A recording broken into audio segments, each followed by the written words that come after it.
하나님 말씀은 에스더 7장 1절에서 4절까지입니다. 우리 같이 한 목소리로 함께 읽겠습니다. 왕이 하만과 함께 또 왕후 에스더의 잔치에 가니라. 왕이 이 둘째 날 잔치에 술을 마실 때에 다시 에스더에게 물어 이르되, 왕후 에스더여, 그대의 소청이 무엇이냐? 곧 허락하겠노라. 그대의 요구가 무엇이냐? 곧 나라의 절반이라 할지라도 시행하겠노라. 왕후 에스더가 대답하여 이르되, 왕이여, 내가 만일 왕의 목전에서 은혜를 입었으며 왕이 좋게 여기시면 내 소청대로 내 생명을 내게 주시고 내 요구대로 내 민족을 내게 주소서. 나와 내 민족이 팔려서 죽임과 도륙함과 진멸함을 당하게 되었나이다. 만일 우리가 노비로 팔렸더라면 내가 잠잠하였으리이다. 그래도 대적이 왕의 손해를 보충하지 못하였으리이다 하니. 아멘. 드디어 둘째 날, 잔치 둘째 날이 되었습니다. 앞서 우리가 살펴보았던 것처럼 첫째 날 잔치에서 지금 여기에서 왕이 이야기하는 말과 동일한 말을 에스더에게 했었습니다. 어떤 소청이든지 들어주겠다. 나라의 절반이라도 주겠다. 그러나 그때 왕후 에스더는 즉시 자신의 부탁을, 자신의 소청을 이야기하지 않고 뒤로 늦추었습니다. 그것은 하나님이 주신 응답이었었고 하나님의 때를 기다리기 위한 것이었다라고 말씀을 드렸습니다. 에스더가 지금 왕에게 잔치를 베풀고 왕의 호의를 누리고 있습니다만, 실제로 왕 앞에 나아갈 때 에스더는 이미 죽은 목숨이었죠. 그래서 죽으면 죽으리다 하고 3일 동안 온 유다 사람들에게 금식을 하도록 하고 자신도 이틀 금식을 하고 난 뒤에 사흘째 그때 하나님께 나아가는데, 그것도 그때도 마찬가지로 하나님이 주신 감동에 따라 한 것이었습니다. 이제 둘째 날 잔치에서 왕의 요구, 부탁을 왕에게 원하는 것을 이야기하라라고 하는 그 요구에 대해서 왕후가 이제는 드디어 자기의 소원을 이야기를 합니다. 내가 만일 왕의 목전에서 은혜를 입었고 왕이 좋게 여기시면, 이것이 이제 부탁을 하는, 왕에게 부탁을 하는, 그러니까 우리가 또한 하나님께 기도하는 우리들의 마음가짐이라고 하겠습니다. 우리도 기도를 할 때 기도의 순서에 예수님이 우리에게 가르쳐 주셨던 그 기도의 모범을 보면 어떻게 해요? 하나님의 영광을 먼저 구하죠. 그러니까 여기에서도 단지 나의 필요, 나의 소원만을 이야기하는 것이 아니라 하나님의 영광, 즉 나의 이 필요에 앞서 이 모든 것이 하나님의 영광 안에, 하나님의 뜻 안에 있는 것임을 밝히는 겁니다. 그래서 왕의 목전에서 은혜를 입었고 왕이 좋게 여기시면, 예수님께서 우리에게 가르쳐 주셨던 것처럼 하나님의 뜻 안에서 구하는 기도가 되겠지요. 기도의 제목은 아주 지혜롭게 두 가지를 이야기합니다. 근데 이것은 일종의 언어 유희인데, 왕후가 에스더에게 말하라고 할 때 에스더여, 그대의 소청이 무엇이냐, 그리고 그대의 요구가 무엇이냐. 이것은 물론 그냥 형식적인 왕의 이런 언술입니다. 그런데 에스더는 그것을 이용해서 기지를 발휘하는 거죠. 그래서 소청은 이것이고 요구는 무엇입니다. 사실 왕이 소청이 뭐냐, 요구가 뭐냐 똑같은 말을 반복함으로써 단지 나는 반드시 들어주겠다라고 하는 왕의 의사를 밝힌 것인데 에스더는 그거를 놓치지 않고 딱 잡아서 두 가지로 이야기합니다. 그러니까 원래는 그냥 반드시 들어주겠노라 한 건데 말은 안 하지만 소청을 말씀하라 하셨고 요구를 말씀하라 하셨으니 저도 그대로 따르겠습니다. 이렇게 하나님은 하나님께 간구하고 요청도 하고 요구하는 것을 기뻐하십니다. 왜냐하면 하나님은 하나님의 자녀들에게 그들의 필요뿐만 아니라 하나님께 감사하며 찬양할 수 있기를 원하시기 때문입니다. 그래서 하나님이 받으시는 영광이라고 하는 것은 하나님 자녀들이 이 세상을 살아가며 하나님의 덕을 입는 겁니다. 하나님의 도움을 받는 겁니다. 하나님의 은혜를 누리는 겁니다. 그래서 후히 주시는, 흔들어서 넘치도록 주시는 그 하나님이 우리들의 하나님이신 것을 알아야 할 것입니다. 왕후 에스더조차 아하수에로 왕에게 자신의 소청과 자신의 요구를 나누어서 두 가지를 이야기합니다. 첫째, 나의 생명을 내게 주십시오. 우리가 이러한 급박한 상황이 되어서 생명을 요청할 때가 돼 보면 가장 중요한 것이 생명이라는 것을 알게 됩니다. 그래서 그런 우선순위들은요, 병원에 가보면 알아요. 누누이 우리가 바쁘다, 도저히 시간이 없다 이렇게 하지만 아파서 병원에 들어놓으면 꼼짝 못합니다. 저희 동생도 갑자기 이제 일을 당해가지고 좀 다쳐서 병원에 입원을 했는데 아무리 바쁘고 해놓았던 어떤 약속도 다 소용없는 겁니다. 그래서 실제로 우리의 삶 가운데에서 가장 중요한 것이 생명이지만 또 가장 소홀히 여기는 것이 또 생명입니다. 우리가 이 에스더가 생명을 내게 주십시오라고 하는 이 급박한 상황 속에서 구하는 이 생명에 대한 간구가 우리의 날마다의 일상 속에서 그 생명의 가치와 그 소중함을 알아 하나님께 늘 감사하며 또 우리의 생명을 위하여 하나님의 은혜를 구해야 할 것입니다. 그런데 놀라운 이야기를 합니다. 내 민족을 내게 주소서. 사실 왕의 입장에서 에스더가 지금 구하는 이 요상 두 가지가 도대체 무슨 말인지 알아듣지 못할 겁니다. 갑자기 왕비가 내 생명을 내게 주시고 내 민족을 내게 주소서라고 이야기를 하는데 내가 지금 왕비를 어떻게 하려고 하는 것도 아니고 또 왕비의 민족을 내가 어떻게 하려고 하는 것이 아닌데 도대체 이것은 왕이 모르는 상황이지요.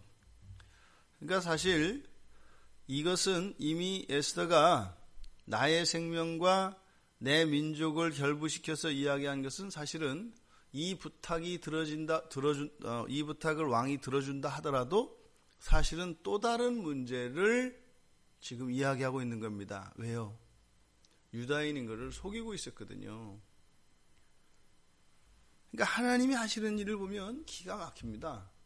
지금 에스더를 통해서 오히려 지금 유다 민족 전체에 위험이 와서 그 위험에서 벗어나기 위해서 에스더가 왕께 간청을 하고 있는데 그것과 함께 보너스가 생기는 거죠. 뭐예요? 만약에 이것이 평상시에 이 에스더가 자기의 신분을 속였고 그것이 누군가에 의해서 고발되었다면 와스디도 쫓겨났는데요.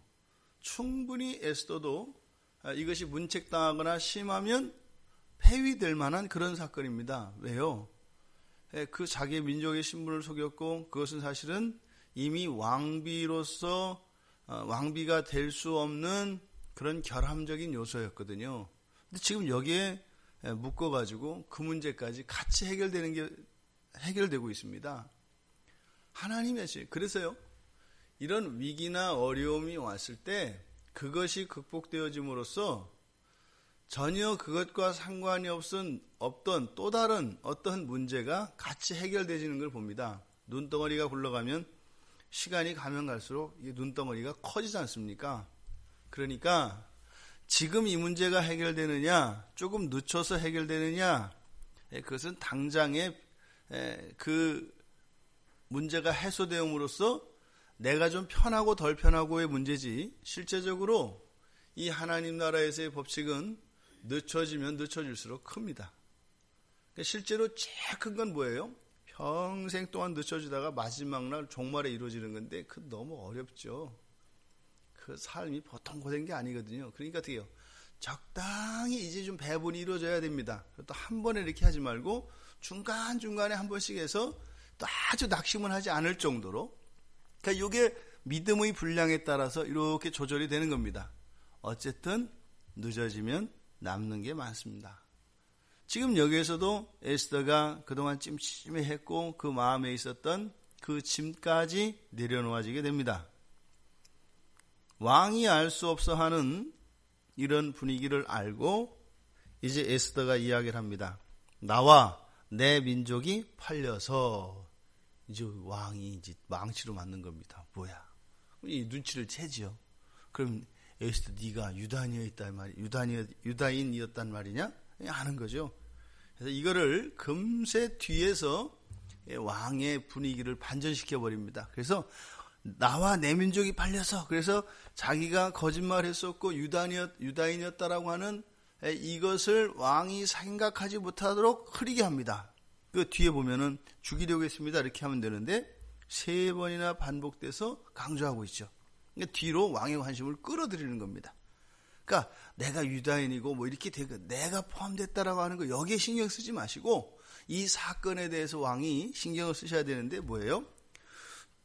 팔려서 죽임과 도륙함과 진멸함을 당하게 되었습니다. 이렇게 하면요, 앞에 머물러서 생각을 하려고 하다가 뒤에 있는 말의 무게가 크니까 관심이 어디로 가요? 뒤로 가버린단 말이에요. 나중에 사실은 용서하고 난 뒤에 이제 왕은 뒷북칠 가능성이 많습니다. 이렇게 해서 부탁을 들어주고 나더라도 나중에, 지금 실제로 이 문제 어떻게 해요? 유다인이 전부 진멸되는 사건과 왕후, 그리고 그 사이에는 지금 이 왕비가 유다인이었다는 것을 속였던 문제까지 지금 포함되어 있거든요.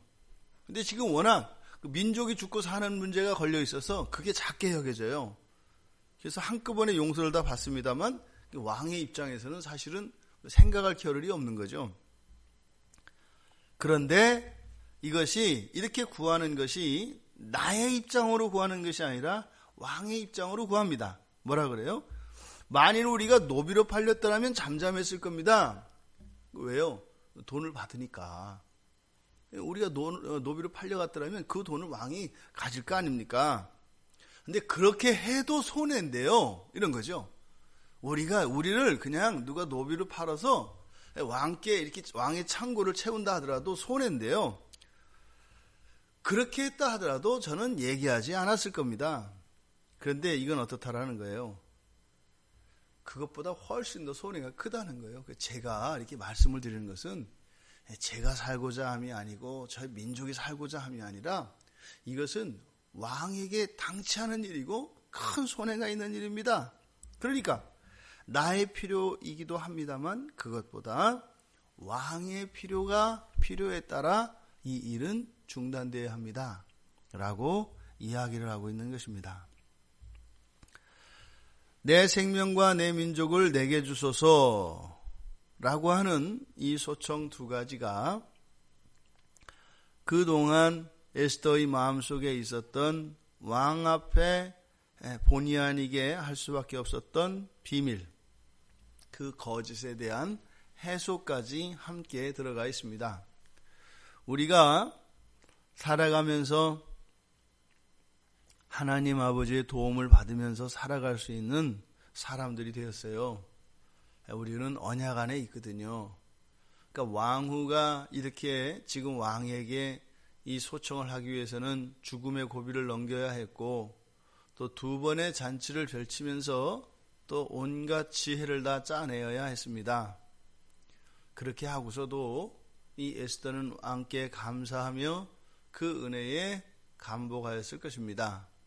우리들은요, 그렇게 우리의 이거 기도를 잘못하면 이것 때문에 우리가 죽을까 뭐 할까 염려 안 해도 되고요.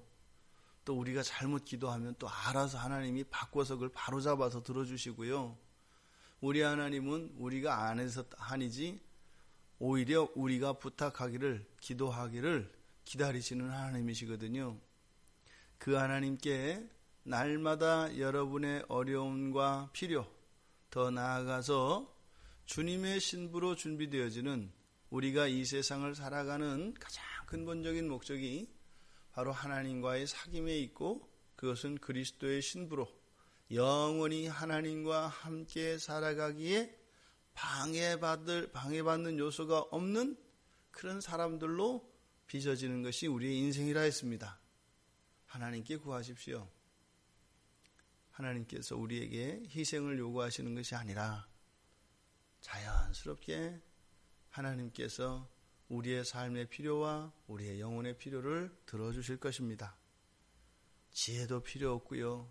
두려워할 것도 없고요. 이것이 제대로 되나 틀렸나 고민할 필요도 없고요. 모든 것을 하나님께서 선으로 바꾸어 이루어주시는 것을 믿으시기 바랍니다. 그래서 우리가 예수를 믿고 하나님을 믿을 때 현재의 삶 속에서도 뭐 남는 게 있어야 돼요. 그러지 않고서는 우리의 신앙이 그렇게 견고해지질 않아요. 우리가 그렇게 홀리한 사람들이 아니거든요. 항상 이렇게 주머니에 뭐가 좀 남는 게 있어야 우리가 하나님을 믿는 그 믿음을 지키며 살아갑니다.